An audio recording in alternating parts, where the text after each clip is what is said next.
Por lo tanto, el problema de las especies exóticas no es solamente un problema, es un problema de la conservación de la biodiversidad, pero también es un problema económico importante y es por eso que se hace necesario, además de que nos mandata la ley, se hace necesario tener un reglamento para poder identificar cuáles son estas especies exóticas, poder tratarlas de una manera adecuada y por lo tanto disminuir el impacto ecológico que tienen, por ejemplo, a través de la depredación o a través de la competencia con otras especies, pero también el impacto económico que estas tienen en el país, ya que sabemos que además con el cambio climático estas especies probablemente se van a hacer más abundantes, tanto en el territorio continental como en el territorio antártico principalmente y en las islas, donde también son una amenaza tremendamente importante. Entonces, sin más, los dejo con nuestro excelente equipo del ministerio que les va a estar, digamos, van a estar trabajando, digamos, y les van a estar contando los detalles de este reglamento.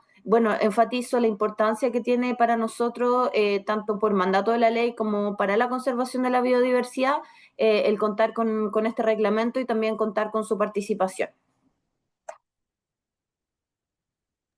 Muchas gracias, Daniela, por tus palabras. Les recuerdo que estamos grabando esta presentación y ahora vamos a continuar. Tal como les mencioné anteriormente, nuestra presentación se estructura de tal forma de que tener nuestro saludo inicial, que fue el presentado por Daniela. Ahora vamos al proceso de consulta ciudadana, que lo va a presentar Sergio Rivas del Departamento de Ciudadanía, para posterior continuar con el instrumento en consulta, quien Álvaro Rivera de División Jurídica nos va a dar un contexto normativo, para luego Sergio Benavides del Departamento de Conservación de Especies en contexto del instrumento en consulta nos va a hablar del reglamento en consulta, para posterior a ello pasar a la etapa de las preguntas, y la idea es que todos puedan participar.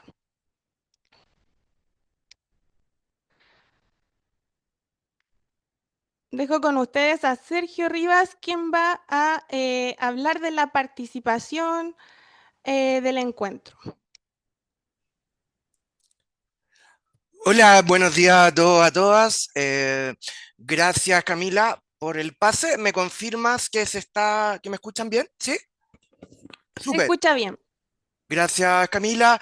Efectivamente, mi nombre es Sergio Rivas, del área de participación ciudadana del Ministerio del Medio Ambiente.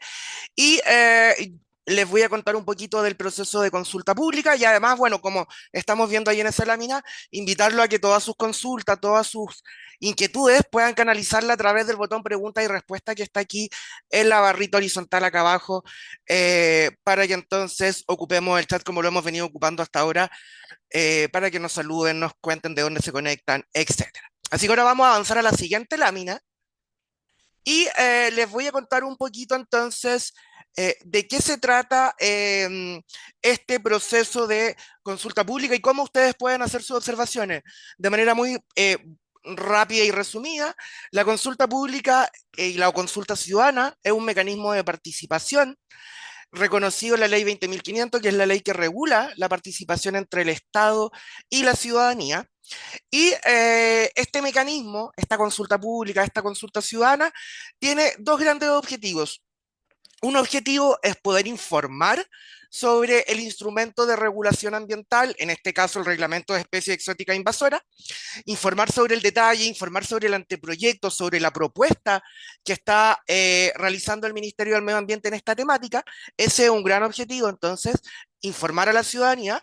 Y el segundo gran objetivo es poder, a partir entonces de esa información que se está entregando, poder recoger sus observaciones, sus comentarios, sus aportes, su feedback, para ir enriqueciendo entonces esta propuesta de reglamento, este proyecto. ¿Ya?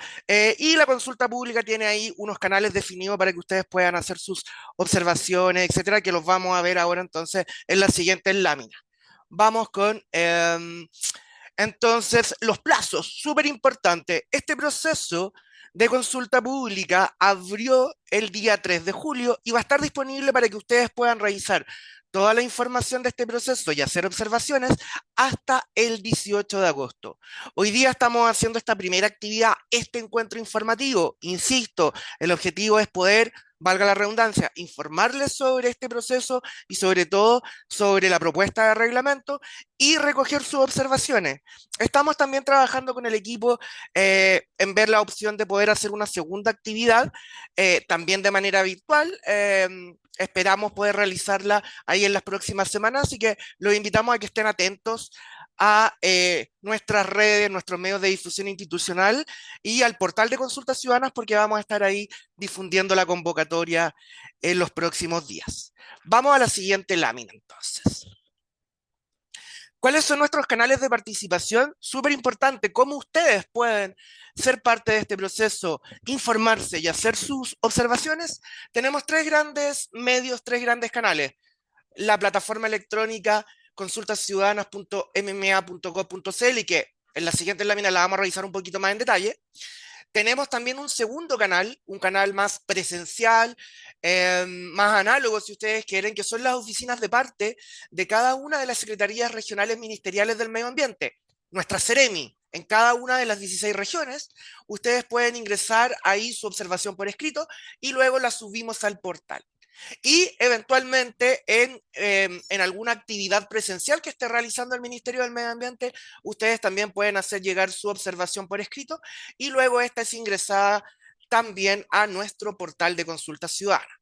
Vamos ahora a detallar un poquito más en la siguiente lámina la plataforma electrónica Consulta Ciudadana. Si hacemos ahí clic entonces en consultasciudadanas.mma.gov.cl, nos va a aparecer aquí esta visualización. Podemos revisar los procesos ya realizados. Para efectos de esta consulta pública vamos a ir y pinchar ver consultas abiertas. Pinchamos ahí y nos va a llevar entonces a la ficha de este proceso que estamos viendo actualmente ahí en pantalla.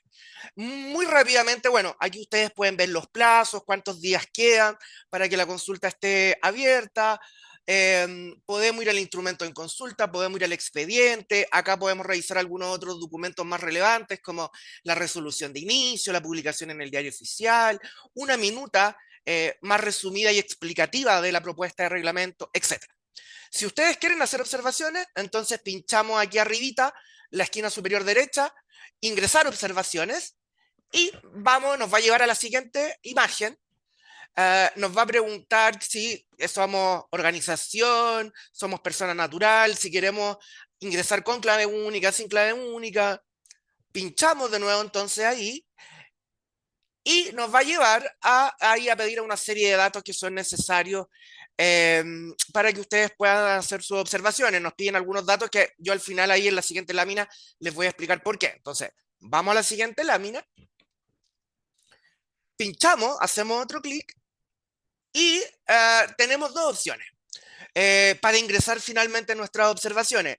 Podemos hacer una observación general a todo el instrumento, aquí en el cuadrito en el lado izquierdo, e incluso podemos adjuntar archivos. Podemos adjuntar observaciones mucho más en detalle, podemos adjuntar texto, estudios, paper, argumentos que fundamenten nuestra observación en términos generales al instrumento en general, o bien podemos elegir la segunda opción, acá a la derecha, que es hacer una observación específica y particular a alguno de los títulos de la propuesta de este reglamento, como vemos ahí en pantalla, ¿verdad? Entonces nosotros siempre les sugerimos que si ustedes quieren hacer alguna observación específica a alguno de los títulos de la propuesta de reglamento que estamos viendo ahí, siempre para nosotros como ministerio, para el área técnica, poder responder sus observaciones se nos hace mucho más simple si ustedes nos acotan aquí y nos especifican a qué título, a qué apartado de la propuesta del reglamento ustedes quieren referirse en sus observaciones. Y ahí por fin después si hacemos clic, ustedes les va a aparecer aquí el botoncito enviar acá abajo y ahí les va a llegar entonces una confirmación de que su observación fue enviada al portal de consulta ciudadana y en los siguientes días se va a admitir. ¿Ya?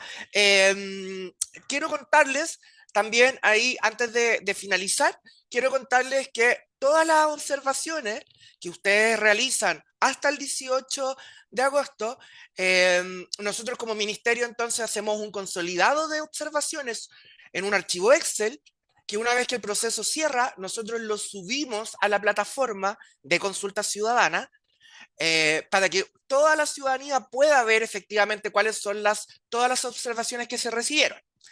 Y nosotros como ministerio tenemos el plazo de dar respuesta a cada una de esas observaciones, y el plazo es días antes de que el instrumento entre en vigencia, es decir, que se publique el reglamento final en el diario oficial. Al menos 3 días hábiles antes de que eso ocurra, nosotros como ministerio debemos subir entonces a la plataforma las respuestas a sus observaciones y le avisamos por correo electrónico a cada una de las personas que hicieron observaciones. Por eso nosotros ahí en el proceso en que ustedes hacen sus comentarios, sus observaciones, les pedimos datos como por ejemplo su correo. Así los podemos contactar y avisarles cuando tengamos ya disponible entonces la respuesta a cada una de sus observaciones, y ustedes puedan ver ahí si, en qué grado pudieron incidir en el instrumento final. Eso quería contarles, y también mencionarles que a partir de mañana va a estar disponible en la plataforma, va a estar disponible estas presentaciones y la grabación, ahí para que ustedes puedan revisar entonces, volver a revisar este encuentro informativo, y quienes hoy día no nos pudieron acompañar puedan hacerlo. Así que muchas gracias, quedo atento ahí a cualquier pregunta que tengan, y Camila, entonces te devuelvo ahí el micrófono. Muchas gracias. Muchas gracias, Sergio, por tu presentación. Que Sergio nos comentaba lo que tenía que ver con el proceso de observaciones y lo que consiste en la consulta ciudadana, y que es uno de los mecanismos de participación ciudadana, mientras se prepara Álvaro de División Jurídica para realizar su presentación. Tomando en cuenta lo mencionado por Sergio, es importante para nosotros que hagan sus observaciones para, de ser pertinentes, puedan ser incorporadas en el instrumento. Dejo a Álvaro para que nos comparta pantalla y pueda presentar el contexto normativo del Reglamento de Calificación de Especies Exóticas Invasoras.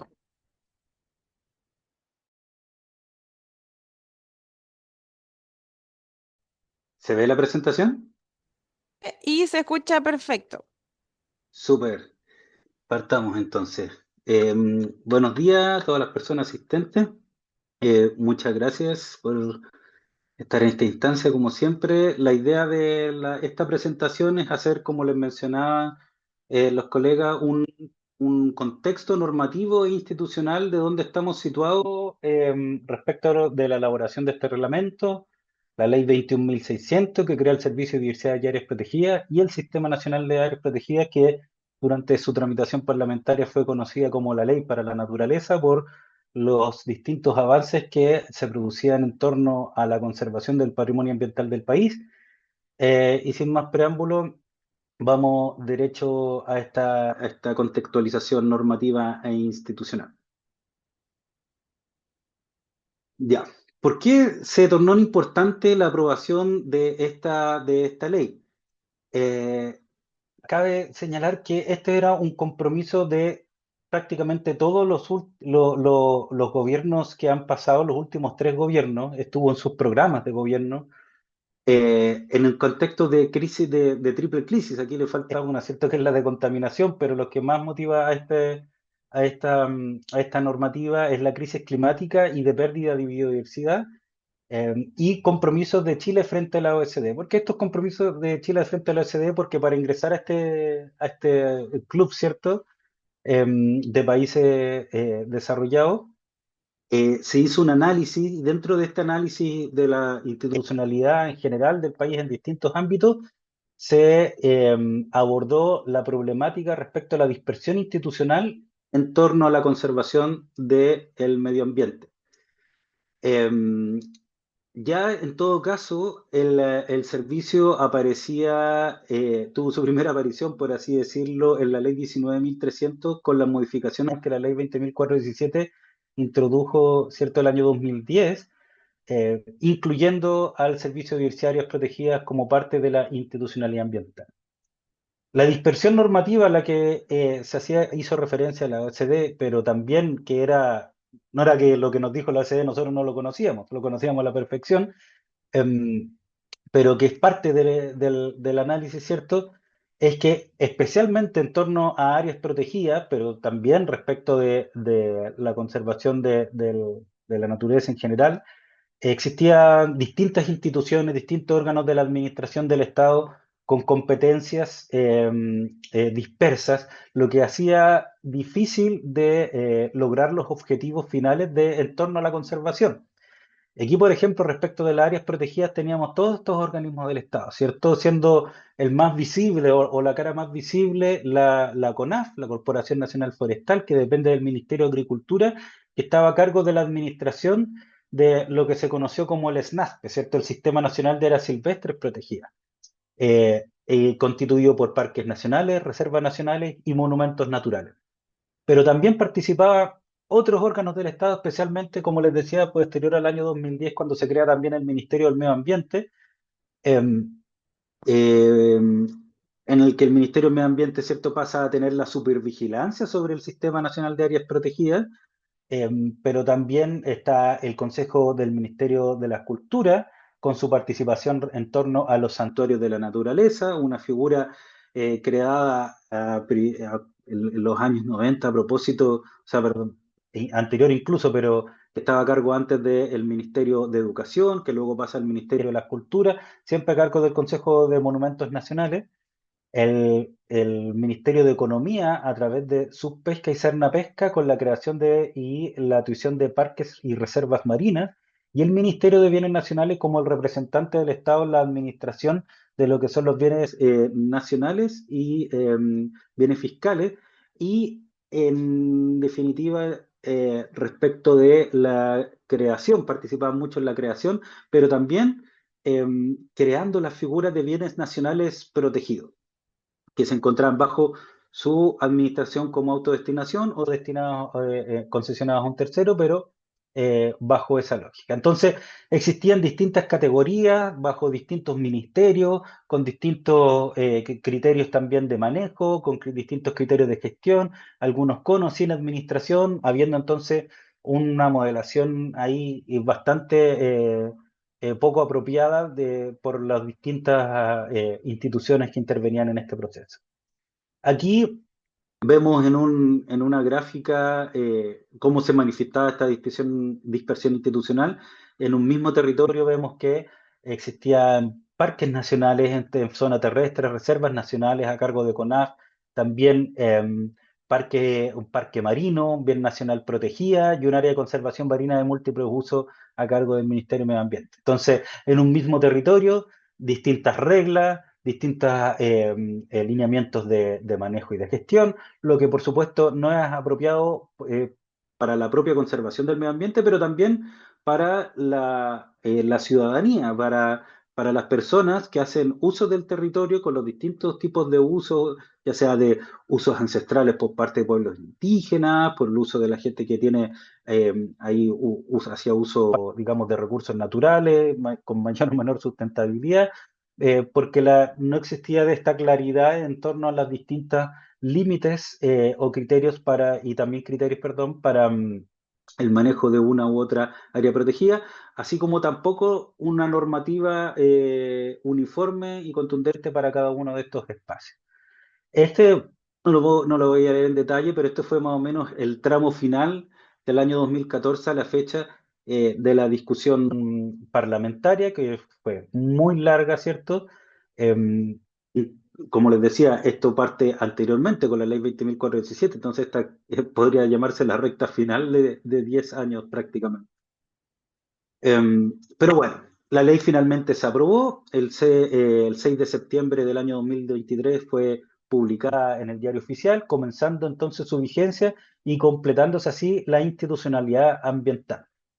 Cuando les decía que también esto, aparte de un contexto normativo, es institucional, es para situar, ¿cierto?, el servicio de biodiversidad y áreas protegidas en la institucionalidad ambiental, porque se complementa el esquema que dispuso o planificó la modificación del año 2010, en torno a que tenemos al Ministerio de Medio Ambiente, ¿cierto? Apoyado ahí por el Consejo de Ministros para la Sustentabilidad y Cambio Climático, algo de la política de regulación ambiental, la Superintendencia del Medio Ambiente encargada de la fiscalización, el Servicio de Evaluación Ambiental, que como sabemos administra el sistema de evaluación de impacto ambiental, los tribunales ambientales que están en un cuadradito aparte porque su dependencia no forman un órgano de la administración del Estado, sino que más bien administran justicia y en este caso es el acceso a la justicia ambiental y la resolución de controversias en materia ambiental que tienen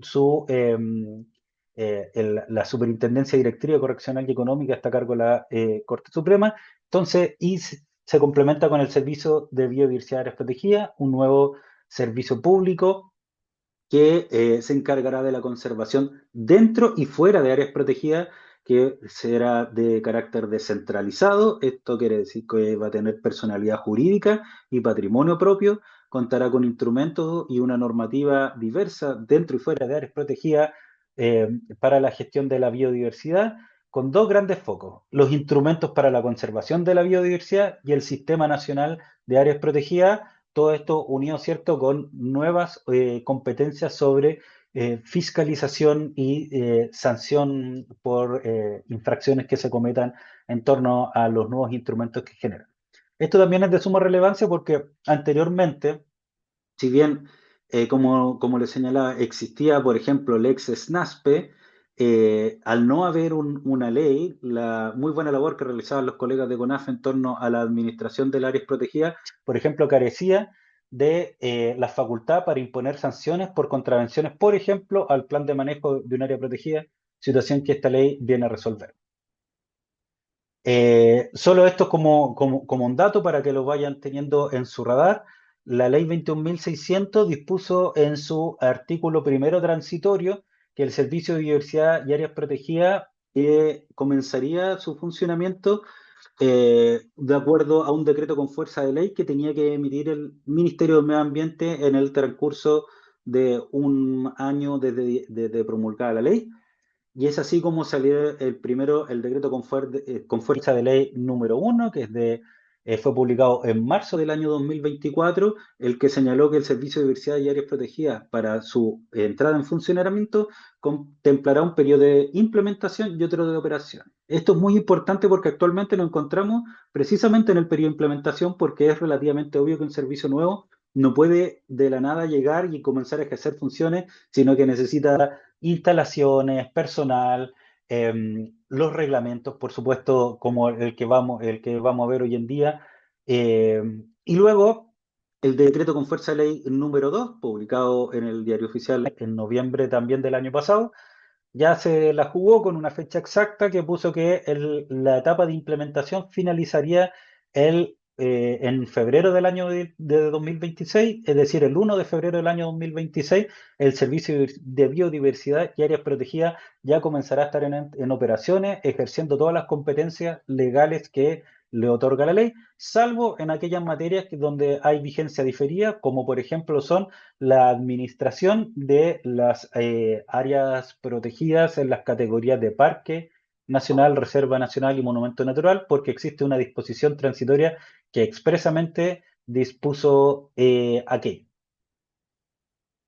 Esto solamente como para que también lo tengan en el paneo general. Yo sé que muchos de ustedes probablemente ya han estado en otro webinar y ahí han explorado la ley, han ido recorriendo sus distintos pasajes. Una ley larga que tiene muchos instrumentos, tiene muchas novedades regulatorias, pero estos son los grandes títulos, todos muy importantes porque el título 1, ¿cierto?, fija una serie de principios, definiciones, las competencias del SBAP, el Comité Científico Asesor, y el corazón, podríamos decirlo, que son los títulos 3, 4 y 5 en cuanto a los instrumentos de conservación de la biodiversidad, que se refieren a instrumentos pensados principalmente para fuera de áreas protegidas, sin perjuicio que pueden tener ahí alguna interacción o digamos una coherencia con los instrumentos que se plantean dentro del Sistema Nacional de Áreas Protegidas. El Sistema Nacional de Áreas Protegidas, por supuesto, que es una de las principales materias que motivó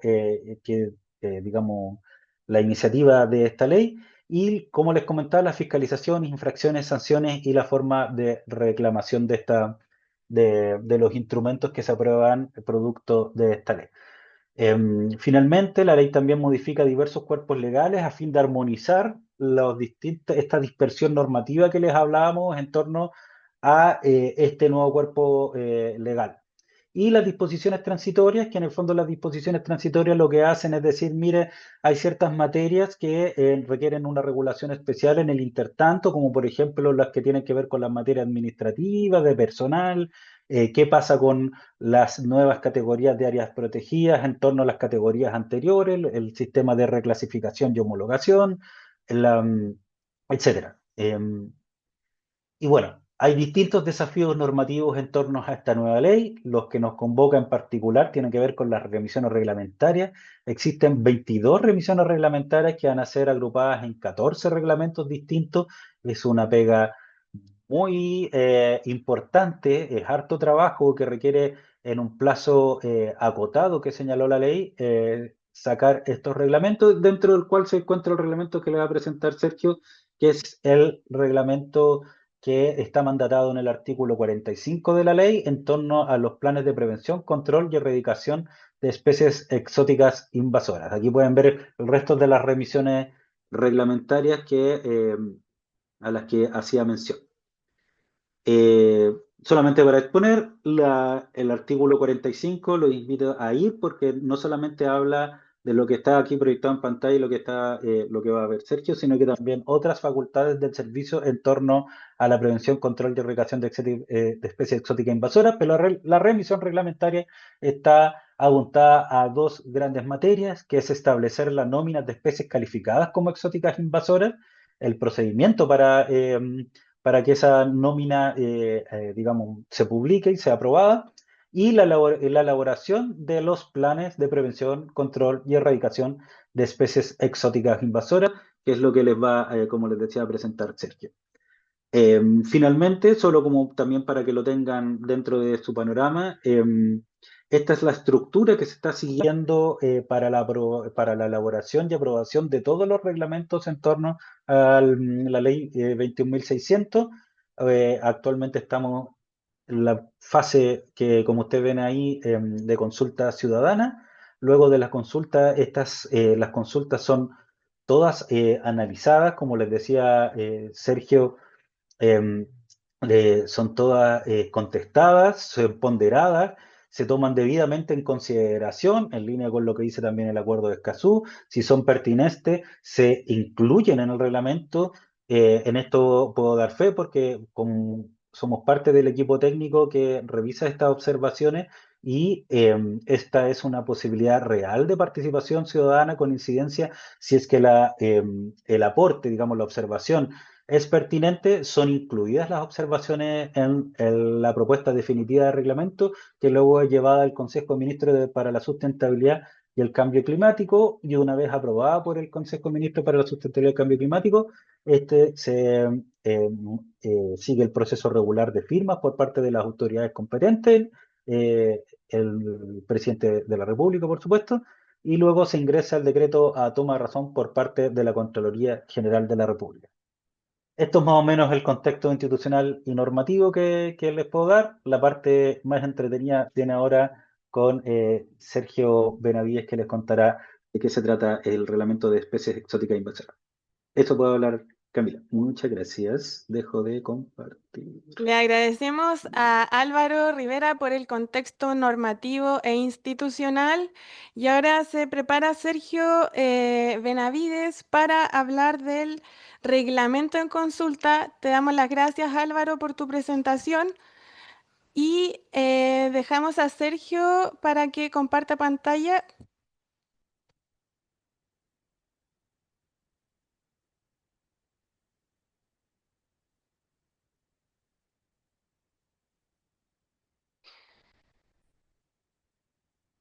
Bueno, mientras Sergio se prepara, les comentamos que tienen hasta el lunes 18 de agosto a las 23:59 horas para realizar sus observaciones, según lo mencionado por Sergio Rivas en la primera etapa de la presentación, y veo que Sergio ya tiene su pantalla compartida. Estamos ok, entonces los dejamos con Sergio Benavides. Perfecto, muchas gracias, Camila. Bueno, mi nombre es Sergio Benavides, soy profesional del Departamento de Conservación de Especies del Ministerio de Medio Ambiente. Trabajo en el programa de gestión de especies exóticas invasoras y hemos estado trabajando junto al equipo en este anteproyecto de reglamento para dar cumplimiento a la revisión reglamentaria del artículo 45 que como comentaba Álvaro muy bien. Esto es muy importante ya que esto representa una nueva facultad para un servicio público referente al control de especies exóticas y especies exóticas invasoras por su efecto a la biodiversidad. Anteriormente, la gestión de especies exóticas invasoras tenía que ver más con el efecto que estas producían sobre el área económica o sobre la salud humana, pero no estaba dicho concretamente que se debía hacer una gestión a causa del impacto que pudieran generar sobre la biodiversidad. En este caso, este servicio público, el SBAP, es el que se le entregan facultades para hacer gestión y manejo de las invasiones biológicas por este efecto. Y también muy importante que dentro de la ley que crea el Servicio de Biodiversidad y Áreas Protegidas, se definen también qué es lo que qué se entendería por una especie exótica y una especie exótica invasora. Y en este punto es importante destacar que la definición de especie exótica invasora indica que es una especie exótica cuyo establecimiento o expansión amenaza ecosistemas, hábitat o especies, por ser capaz de producir daño a uno o más componentes del ecosistema. En este sentido, la definición es blanco y negro, en el sentido de que si es capaz de producir daño, amenazar al ecosistema, hábitats o especies, entraría como hacer una especie exótica invasora. Y esta ley también establece distintas facultades para el servicio respecto a la prevención, control y erradicación de estas especies, ya sea dentro de áreas protegidas, también fuera de ellas, para el establecimiento de barreras de bioseguridad, determinar zonas vulnerables, generar también programas de educación o comunicación sobre los efectos de estas especies, además de las que veremos en este reglamento. Dentro del artículo 45 de la ley 21.600 se indica que se faculta al SFAP a trabajar sobre la prevención, control y erradicación de especies exóticas y especies exóticas invasoras. Esto es importante en el sentido también de que se entregan las distintas facultades que aparecen en este artículo, pero sin prejuicio de la normativa especial vigente en materia de sanidad vegetal y animal. Por lo tanto, se entiende que se tienen que, como servicio público también, en el manejo de estas especies, se tienen que considerar y adecuar a la normativa vigente en estas materias, y también siempre que no se trate de poblaciones o especímenes actualmente en cultivo o crianza. Una especie que está en cultivo o crianza podría ser catalogada como especie exótica invasora. Sin embargo, las acciones que se establecen dentro de estas facultades del SBAP no aplicarían sobre esa especie en cultivo o crianza. Es importante tenerlo claro también. Y dentro de este artículo se mencionan dos facultades importantes, que la primera es proponer al Ministerio las nóminas de especies calificadas como especies exóticas invasoras en base a fundamentos técnicos científicos, y estas pueden estar o no estar asilvestradas en el país. También teniendo en consideración que el servicio deberá o podrá implementar medidas de prevención para evitar el ingreso de estas especies al país. Y así, que es una de las medidas más costo efectivas en relación al manejo de especies exóticas invasoras. Y la segunda que vamos a tratar dentro de este reglamento es el poder elaborar y ejecutar planes de prevención, control y erradicación de especies exóticas invasoras, que estén definidas en la nómina que se menciona anteriormente, ¿ya? Y este reglamento va a determinar y señalar la forma y condiciones en que se realizará el ingreso de inmuebles públicos o privados para la ejecución de estos planes, ¿ya? Y ante todo, la elaboración de estos planes se tiene que consultar también con los otros órganos de la Administración del Estado competentes, ya sea Cernapesca, Subpesca, el SAC, CONAF, que ahora es Cernafor, y todo esto para asegurar la coordinación entre los distintos organismos del Estado. Para la elaboración de este anteproyecto, se revisaron los antecedentes al inicio del año pasado, revisión de otros cuerpos reglamentarios de otros países, planes de manejo que hayan existido y distintas experiencias para poder elaborar una propuesta de contenidos mínimos. Se trabajó también con un grupo de tarea y un grupo ad hoc entre abril y agosto del año pasado. Este grupo de tarea estaba compuesto por representantes de CONAF, de SAC, Subpesca, Cernapesca y Directemar, ya que son parte también de los organismos que componen el Comité Operativo para la Prevención, Control y la Erradicación de Especies Exóticas Invasoras, el COSEI.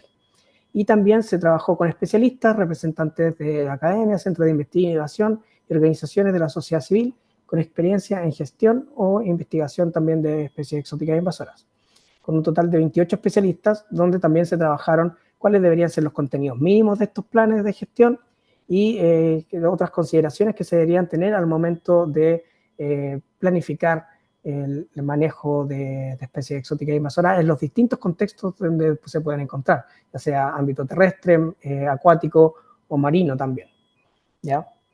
Y luego de esto, de este trabajo con estos grupos, hubo un periodo donde se revisó por el equipo de jurídica y también se aseguró que estuviera homologado con los otros reglamentos del SFAP, que como comentaba Álvaro, son varios reglamentos y la idea es que estén en concordancia y sean coherentes entre sí. Al final de este proceso, este anteproyecto cuenta con 7 títulos, ¿ya? El primero sobre disposiciones generales, luego el título 2 habla del procedimiento para calificar las especies exóticas invasoras, el título 3 sobre los planes de prevención como tal, qué es lo que contienen, qué es lo que son, el título 4 sobre el procedimiento de elaboración de estos planes, título 5 sobre la revisión, modificación, y luego el de la implementación y fiscalización de los planes. El título 7 constituye las disposiciones finales que incluye la guía, los plazos y la entrada en vigencia de este reglamento. El objeto, en el título 1, el objeto de este reglamento es presentar el procedimiento para elaborar la nómina de especies calificadas como especies exóticas invasoras y la elaboración e implementación de planes de prevención, control y erradicación de especies que hayan sido calificadas como tal. ¿Ya? Esto se vuelve a recalcar en el objeto del reglamento, que todo esto es sin prejuicio de la normativa especial vigente en materia de sanidad vegetal y animal, y siempre que no se trate de poblaciones o especímenes actualmente en cultivo o crianza. Recalcar que es importante conocer que hay una diferencia entre lo que es una especie y lo que son las poblaciones. Ya la especie puede ser catalogada como especie exótica invasora, pueden haber planes para manejar una especie que tenga poblaciones asilvestradas, pero que es diferente de las poblaciones de la misma especie que pueden estar bajo manejo. El título 2 ya nos habla sobre el procedimiento para calificar las especies como especies exóticas invasoras. Para esto se va a conformar un comité para la calificación que va a agrupar distintos representantes de servicios públicos, representantes de la academia y representantes también de organizaciones de la sociedad civil con experiencia en gestión y manejo de estas especies.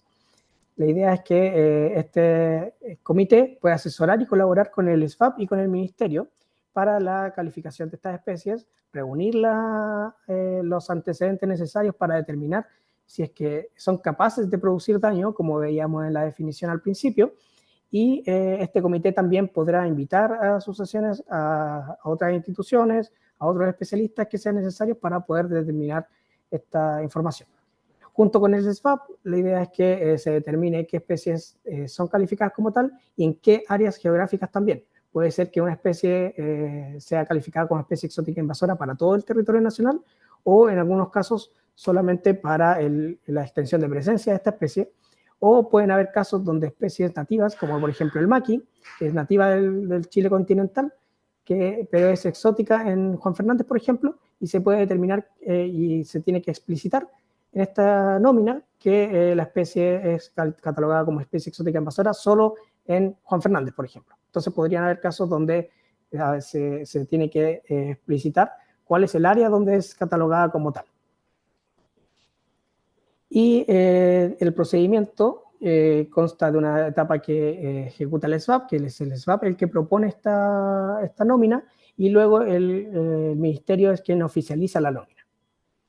Entonces, en un periodo que no debería durar más de 180 días hábiles, más 30 en caso de que hubiera pedido información previa, se debería elaborar esta propuesta por parte del SVAP, y el SVAP tiene la facultad, en un principio, cuando realiza la resolución de inicio de que va a hacer esta nómina, o que va a actualizar la nómina, puede abrir un periodo de información previa. Eso agregaría 30 días hábiles dentro de esta etapa. ¿Ya? Y ese periodo de información previa abre la posibilidad de reunir información que puedan entregar la ciudadanía, que puedan entregar especialistas sobre especies que deberían ser consideradas para incluirse en la nómina. ¿Ya? Y luego de ese periodo, el SVAP revisa esta propuesta y la prepara junto con el comité para luego entregar al Ministerio de Medio Ambiente, quien realiza la consulta pública, publica esta propuesta preliminar que para recibir propuestas o comentarios, sugerencias desde la ciudadanía, que podrían entregar nuevos antecedentes o podrían eventualmente mostrar también otros efectos que pudiera generar esta especie que no hayan sido considerados en la propuesta, para luego oficializarla mediante resolución. La idea es que esta nómina es una nómina permanente que puede ser actualizada en distintos procesos, ya sea agregando nuevas especies, ya sea modificando el área geográfica donde se es catalogada una especie, o eventualmente, si es que los antecedentes lo ameritan, el sacar alguna especie de esta lista. Y esta lista es muy importante, esta nómina es muy importante, ya que habilita a muchas de las otras facultades. Una de ellas es la generación de planes de prevención, control y erradicación, pero también hay otras facultades del SVAP relacionadas con especies exóticas invasoras que dependen de que las especies sean incluidas en esta nómina, que sean calificadas como especies exóticas invasoras. Luego, el siguiente título nos habla sobre los planes de prevención, control y erradicación, y indica que las especies objeto del plan pueden ser una especie en particular o puede ser un grupo de especies. Cuando, por ejemplo, estas distintas especies que puedan agruparse puedan tener medidas de manejo similares o que sean manejadas en una misma área. Y también estos planes podrán establecerse para la totalidad de la extensión de presencia de la especie o para una área en particular, una área geográfica en particular donde se requiere un manejo muy puntual. También o dentro de un área, una cuenca, por ejemplo, o una región. Entonces está la facultad de que el área geográfica sobre la cual se establece este plan es variable, ¿ya? Pero tienen que ser determinadas por cada plan. También puede abordar especies que no estén asilvestradas en el país y el plan puede enfocarse en medidas de prevención para el ingreso al país o a distintas áreas. El SVAP también va a estar facultado para realizar una priorización de áreas o de especies para la elaboración de planes, ya que se entiende que son muchas las áreas que pueden estar invadidas y se requiere ser eficiente en la utilización de los recursos también y de los esfuerzos que requiere esta planificación y gestión. Por lo tanto, también se espera que haya una priorización de cuáles son las especies o áreas para priorizar la elaboración y ejecución de planes. Los contenidos mínimos de los planes se presentan aquí: el diagnóstico de las especies o especies exóticas invasoras, los objetivos del plan, una descripción del alcance geográfico y temporal del plan, experiencias de gestión que hayan en otras partes del mundo también o en el mismo país en otros momentos, marco normativo existente, normativa de bienestar animal, normativa de qué tipo de trampas se pueden ocupar, de si es que hay otras regulaciones que existan sectoriales. Por ejemplo, en el caso de especies hidrobiológicas, también puede haber alguna normativa que desde su pesca, y eso tiene que tenerse en consideración al momento de elaborar estos planes. También la identificación de actores relevantes que se tengan que involucrar en la gestión del plan, estrategias de comunicación y coordinación, acciones de gestión que considere plazos irresponsables, medidas y restricciones, plan de metas medibles, plan operativo que incluya la estimación de costos de la implementación de las acciones definidas, las estrategias de financiamiento, plan de seguimiento que indique la metodología de monitoreo y participación de otros actores, y el plazo también para la revisión y evaluación de la implementación del plan, ¿ya? La idea es que esto también considere la ejecución basada en el manejo adaptativo, que conforme se van implementando las acciones se puedan revisar y se puedan mejorar en caso de que sea necesario. Para elaborar los planes, se establece también un procedimiento y se establece que existirá un comité operativo, ya que será el responsable de elaborar este plan. Este comité operativo reúne servicios públicos y distintos órganos que tengan competencias con esta especie o que tengan relación con algún factor que incida en la dispersión o impacto de estas especies. Ya, ese comité operativo va a ser el responsable de elaborar el plan, va a estar compuesto por servicios públicos y también va a tener la facultad de convocar un comité operativo ampliado. Y en esta instancia es donde personas naturales o jurídicas van a poder participar también en la elaboración del plan y aportar para generarlo. ¿Ya?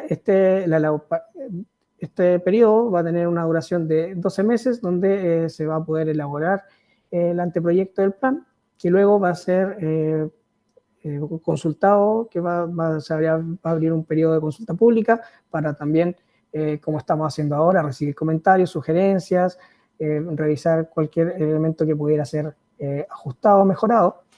Y luego de este periodo se establece también un periodo de 120 días hábiles para la elaboración del proyecto definitivo de este plan. Para su revisión también se establece que frente al que sea necesario revisar las acciones para alcanzar los objetivos deseados, se puede establecer un proceso de revisión que tiene que seguir lo estipulado en los títulos 3 y 4 que he presentado anteriormente, pero con la salvedad que los plazos pueden ser reducidos a la mitad. Y en caso de que existan modificaciones para ajustes específicos que no significan una revisión en términos de lo que mencioné anteriormente, se pueden hacer modificaciones por oficio, ¿ya? En caso de que las modificaciones que se requieran realizar en un plan se involucren cambios del alcance geográfico, de las especies objetivos, del alcance temporal o de las restricciones, la modificación tiene que hacerse en base al procedimiento de revisión que se mencionó anteriormente, que está definido en el artículo 45, que indica el procedimiento de revisión, ¿ya? Que indica qué pasos se deben seguir y también los plazos correspondientes. Y en este esquema se muestra un poco en términos generales cómo debería ser el proceso de elaboración de un plan. Se tiene que tener en cuenta que la especie tiene que estar en la nómina de especies exóticas invasoras, que el servicio va a poder generar una priorización y en base a esos filtros, por así decirlo, se debería seleccionar las especies o áreas donde se debería establecer o para el cual se debería establecer un plan de prevención, control y erradicación, ¿ya? El inicio de este procedimiento es a través de un oficio, de una resolución de inicio, quiero decir. Se tiene un periodo de 12 meses para elaborar este proyecto, donde el comité operativo es el responsable, y este trabajo está dirigido por el Servicio de Biodiversidad y Áreas Protegidas, y quien entrega un anteproyecto de plan, ya que luego es el SVAP quien aprueba este anteproyecto y dicta también la resolución para realizar la consulta pública, que dura 30 días. Luego del análisis de observación de las respuestas recibidas, hay un periodo de 120 días para elaborar un proyecto definitivo y aprobar este proyecto, que se publica en extracto en el diario oficial y también íntegramente en la página web del SVAP, ¿ya? Y ahí se indica también que ante un proceso de revisión o modificación que requiera seguir, dependiendo de las características de la modificación, se tiene que realizar el mismo procedimiento, siempre con los plazos reducidos a la mitad en ese caso. Posteriormente, el reglamento indica los aspectos relacionados con la implementación y fiscalización de estos planes. ¿Ya? El servicio va a poder coordinar con otros servicios, con otros órganos sectoriales, con personas naturales o jurídicas, públicas o privadas, la implementación de las acciones de este plan. ¿Ya? También para la fiscalización, el SESVAP va a estar a cargo del seguimiento de la fiscalización, pero también podrá suscribir convenios de encomendación de funciones en el caso de que algunas de las medidas de fiscalización también se asocien a facultades de otros servicios. Y en el marco de la ejecución de los planes, el servicio va a estar facultado para ingresar a predios públicos o privados, pero va a tener que hacerlo también siguiendo reglas correspondientes, que es de dar aviso al dueño del inmueble, solicitar autorización para el ingreso, y en el caso de que no se brinde la autorización o que se tenga que hacer de manera urgente, se va a poder pedir auxilio a la fuerza pública para ingreso a los predios. Esta medida de poder ingresar a los predios es para poder, o al ingreso a inmuebles, es para en el marco de la ejecución de las acciones del plan. ¿Ya? Se establecen acciones que involucran establecer ciertas trampas, de revisar ciertos elementos. Son estas las acciones que van a determinar si es que es necesario ingresar a algún inmueble o no. Y finalmente, el título de disposiciones finales incluye que el servicio podrá elaborar guías técnicas para detallar algunos elementos de la elaboración de los planes, los plazos que se corresponden a días hábiles, y que el presente reglamento entrará en vigencia una vez que el servicio entre en operaciones. Para cualquier consulta, todo lo que hemos estado trabajando, las actas, las presentaciones de este proceso de elaboración del anteproyecto se encuentran disponibles en el expediente. Aquí está el enlace, se puede encontrar también cuando se accede en la consulta pública. Y nuevamente les dejo también esta lámina donde está el enlace para la consulta, y en el QR, si lo escanean, pueden también acceder a la consulta pública para poder dejar sus comentarios, que serán respondidos como en su momento. Así que muchas gracias. Muchas gracias, Sergio, por tu presentación. Sergio, del Departamento de Conservación de Especies, nos hizo un contexto del reglamento en consulta. Y ahora vamos a pasar a las preguntas y respuestas. Vamos a priorizar las que dejen en nuestra sección de preguntas y respuestas en el Zoom. Y también, si alguien quisiera hacer una pregunta de forma hablada, puede levantar su mano. Veo acá que nos llegó una pregunta que dice, Roberto Yuri nos consulta, ¿el servicio estará desplegado en controles fronterizos y aeropuertos como lo hace SAC actualmente? ¿Y cómo se alinearán las funciones de SAC y SVAP en este tema? Ya. Los servicios en este sentido están coordinados para ejecutar estas acciones. En este caso es aduana quien tiene la función junto con el SAC, y de hecho aduana participa, es parte de este comité, el COSEI que comentábamos anteriormente, que es este comité para la prevención, control y erradicación de especies. Por lo tanto, la coordinación que se haga para establecer acciones en controles fronterizos se hace junto con SAC y con aduana. No necesariamente es el SVAP el que tiene que estar directamente ubicado en este lugar. Sí, Camila, si me permite Sí. complementar solamente. Sí.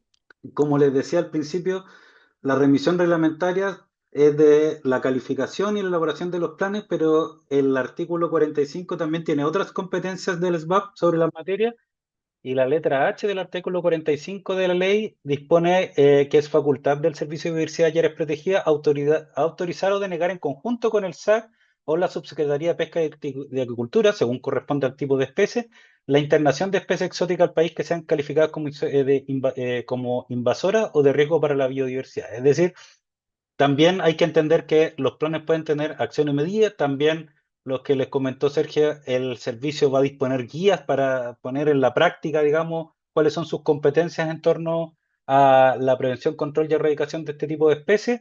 Y además tendrá que, como bien decía Sergio, coordinarse con los servicios que ya tienen competencia en el área para ejercer un control coordinado en el marco de sus competencias legales, teniendo, entre otras, la facultad que les acabo de leer de aquí de la ley, que es el autorizar la internación de estas especies exóticas en coordinación con el SAC o Subpesca. Para complementar, también existe la facultad de establecer barreras de bioseguridad, y ahí esas son internas dentro del país. Se tiene que establecer qué zonas pueden ser vulnerables o de especial cuidado para la introducción de especies exóticas invasoras, y ahí también el SFAP podría establecer ciertos controles en estas barreras de bioseguridad. Muchas gracias, Sergio y Álvaro, por su respuesta. Tenemos otra pregunta en el chat de Raúl Briones, que nos consulta: ¿las especies invasoras serán catalogadas en base a la lista negra de especies IUCN? La idea es que este comité evalúe los antecedentes que hay disponibles, no tan solo de esa lista, sino que investigaciones que se han realizado. Se realizó también en Chile un ejercicio de priorización de especies, que se reunieron distintos antecedentes. Entonces la idea es que reunir de los distintos antecedentes que existen y poder hacer la evaluación para determinar que si esta especie, como decíamos anteriormente, tiene la capacidad de producir daño o no, para establecer si es que corresponde que sea calificada como especie exótica invasora.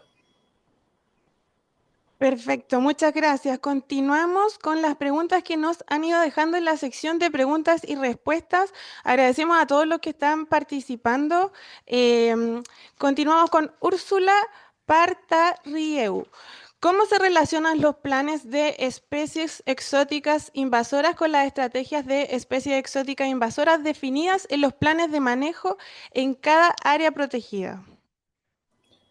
Al momento de de generar estos planes, como va a haber un comité operativo, si es que tiene que tener a la vista los distintos planes que existan también en el área donde se quieran implementar.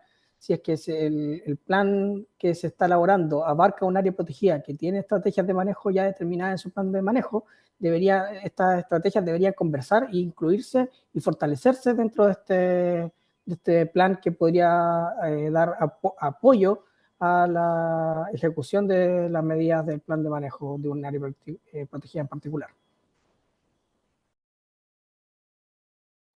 Muchas gracias, Sergio. Continuamos con lo que nos menciona Antonia Villalobos Ponce, que indica cómo se puede hablar de conservación o manejo efectivo de especies invasoras cuando vastas zonas del mar territorial chileno, especialmente en el sur, no están protegidas ni reguladas adecuadamente. No estamos frente a un caso claro de sacrificio donde la industria salmonera basada en especies exóticas como el salmón opera sin restricciones reales, generando impactos ecológicos graves que se invisibilizan en nombre del desarrollo económico y que invisibiliza con el punto donde el cultivo y crianza no se contemplan. Antonia indica también: ¿se han detectado o se contemplan impactos de la salud humana por la presencia de estas especies, tomando en cuenta el amplio cohábitat? Respecto a la conservación marina, siempre ha sido un tema complejo de abordar en términos de invasiones biológicas, porque invasiones marinas pueden ir desde especies que son imperceptibles para los humanos, especies que su distribución es muy amplia. Entonces no basta con establecer áreas protegidas para poder prevenir la introducción de especies invasoras marinas. Hay otras medidas que se vinculan, que se tienen que realizar para disminuir el riesgo de introducción de especies marinas. En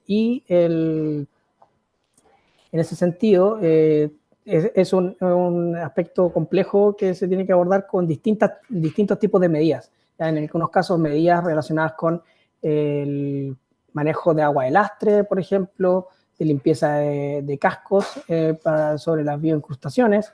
En el caso de salmones, a pesar de que estos planes no se aplican sobre especies sobre especímenes o poblaciones en cultivo, sí la idea que hemos observado es que puedan haber medidas para prevenir el escape, por ejemplo, que se puedan realizar en conjunto con la industria para reducir el riesgo que generan esta actividad. Y respecto si es que se han detectado o se contempla impacto de la salud humana, sí se han detectado efectos a la salud humana de especies invasoras. Es una también de las amenazas que generan no solamente el daño a la biodiversidad, sino que a la salud humana, al bienestar humano y también a la economía. Pero el servicio tiene esta facultad en virtud de los impactos que genera sobre la biodiversidad. Ahora, cuando hay especies que generan amplios impactos, no solamente impacto a la biodiversidad, la idea es que haya coordinación porque atendiendo al enfoque de una salud y de bioseguridad, las medidas que se pueden implementar para prevenir o mitigar los impactos que generan sobre la biodiversidad también pueden ayudar a mitigar los impactos que puedan generar sobre la salud humana. Muchas gracias, Sergio, por tu respuesta. Vamos a continuar porque nos llega otra pregunta de un asistente anónimo que indica: las guías técnicas mencionadas en el título 7, ¿contemplan un proceso de participación para su elaboración? Álvaro, ¿tú tienes Sí. eso? ¿Sí? Mire, el reglamento no dispone el procedimiento de elaboración de las guías, pero esto va a ser a cargo ya de competencia del servicio. Eh, Como siempre decimos en estas materias, para que todo acto administrativo sea debidamente fundado, tiene que tener los antecedentes de hecho, derecho y en este caso, por supuesto, los científicos para dictar las diferentes guías. Por lo tanto, eso, si bien no va a ser materia de reglamento, pues, el Servicio de Diversidad y Áreas Protegidas va a ser el que va a tener que definir cómo elabora y aprueba esa guía. Sin embargo, teniendo presente que se encuentra vigente el acuerdo de Escazú y existen instructivos presidenciales en torno a la participación ciudadana, me atrevería a decir que el servicio sí va a contemplar etapas como la señalada, pero no son materia de lo que la ley ordenó realizar o regular en este reglamento. Muchas gracias, Álvaro, por tu respuesta. Desde el chat nos llega una pregunta de Oscar que indica si se abrirá un fondo concursable para estudios de especies exóticas invasoras, considerando que para algunas especies existen pocos antecedentes en ecosistemas nacionales. El SBAP y el Ministerio tienen la facultad de mandatar estudios, especialmente cuando se consideren que existen pocos antecedentes o si es que incluso para la calificación se amerita que hacen falta antecedentes. Ahora no se puede establecer en este momento, o este reglamento no establece si es que va a ser mediante fondos concursables o qué fondos en particular, pero está a la vista que en muchos casos es necesario reunir nuevos antecedentes o más antecedentes para poder generar acciones que puedan implementarse o incluirse en un plan de los que estamos revisando actualmente. Camila, como complemento, además también de la facultad de contratar o de poder encargar estudios o hacer los estudios del Servicio de Diversidad por sí mismo, y la posibilidad de colaborar con organizaciones científicas, con la academia, etcétera, también el artículo 46 de la ley establece el Fondo Nacional de Biodiversidad, que no tiene mucha regulación, no tiene mandatado la elaboración de un reglamento, pero está pensado en un fondo que concursable precisamente, en que financiará especialmente fuera de áreas protegidas distintas líneas relacionadas con los objetos del servicio, entre ellos, por ejemplo, investigación, capacitación, monitoreo, restauración, control de amenazas, acciones de conservación, etcétera. Entonces, no es algo que podamos asegurar que existirá una línea como la que pregunta Oscar en el chat, pero sí existe la posibilidad que ello suceda también en torno al Fondo Nacional de Biodiversidad.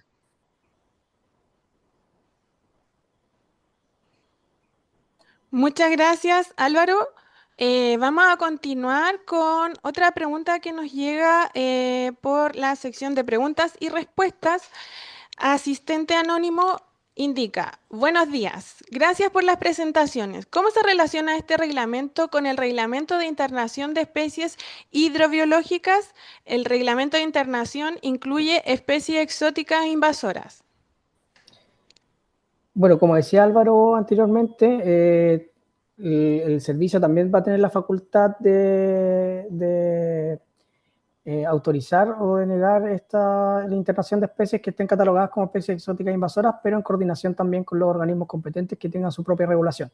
Entonces, en este sentido, tienen que ser coordinada esta respuesta y tendrá que también dar cumplimiento con la normativa vigente asociada a especies hidrobiológicas, tanto como también para el caso de las especies que sean catalogadas como especies exóticas invasoras, también tener la autorización o cumplir con el procedimiento del SFAP para poder solicitar o no su internación.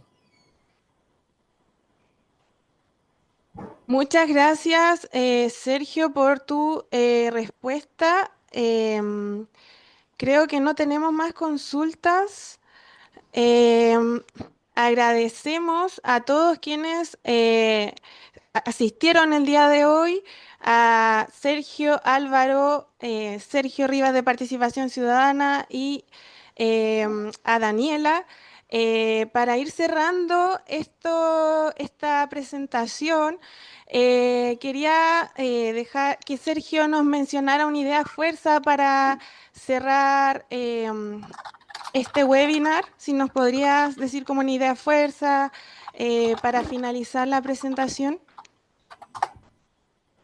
Bueno, este reglamento es súper importante en el sentido de que va a avanzar en ayudar a fortalecer la gestión de especies exóticas invasoras, que es un tema súper relevante y muy importante como amenaza a la biodiversidad.